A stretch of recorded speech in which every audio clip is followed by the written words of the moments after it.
Junior NTR గారు దేవర సినిమాని జపాన్లో రిలీజ్ చేసే నేపథ్యంలో ఫుల్ బిజీ అయిపోయాడు. ఏముంది, డబ్బింగ్ చెప్పుకొని జపాన్లో రిలీజ్ చేయడమే కదా అంటే అంత ఈజీ కాదు. ఇదే. సో ల్యాప్టాప్లో ఆన్లైన్ ఇంటర్వ్యూస్ ఇస్తున్నాడు. దేవర సినిమా అక్కడ రిలీజ్ చేసే ఉద్దేశంలో భాగంగా జపనీస్ లాంగ్వేజ్ నేర్చుకొని కొన్ని పదాలు కొన్ని సెంటెన్స్లు నేర్చుకొని మరి అక్కడ రిలీజ్ చేయడానికి ప్రమోషన్ చేస్తున్నాడు. ఇంకా ఎక్కువ వ్యాప్తించాలి. తెలుగు సినిమా అంటే ఇది.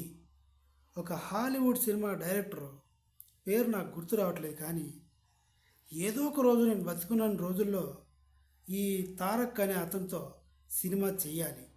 ఇది నేను ఎప్పుడు డిసైడ్ చేసుకున్నాను అంటే RRR అనే ఒక సినిమా నేను చూసినప్పుడు ఆయన పర్ఫార్మెన్స్ చూసి నా కెరీర్లో ఏదో ఒక రోజు జూనియర్ ఎన్టీఆర్ సినిమా చేయాలి అని అనుకున్నాడంట. సో ఆ అదృష్టం కూడా తెలుగు సినిమా ఇండస్ట్రీకి పట్టింది అంటే మనల్ని మించిన తోపు ప్రపంచ సినీ చరిత్రలో లేడు.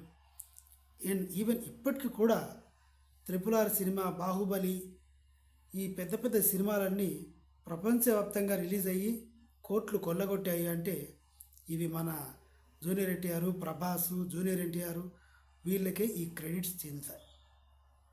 అలాగే రాజమౌళి గారికి కూడా. సో జపాన్లో కూడా సక్సెస్ఫుల్గా రిలీజ్ అవ్వాలి. అక్కడ ఖచ్చితంగా రిలీజ్ అయ్యి సక్సెస్ అవుతుంది. ఎందుకంటే అక్కడ పైరసీ చేసే ఎదవలు ఉండరు. ఈ పైరసీ గాళ్ళంతా ఇక్కడే ఉంటారు, మన దగ్గరే.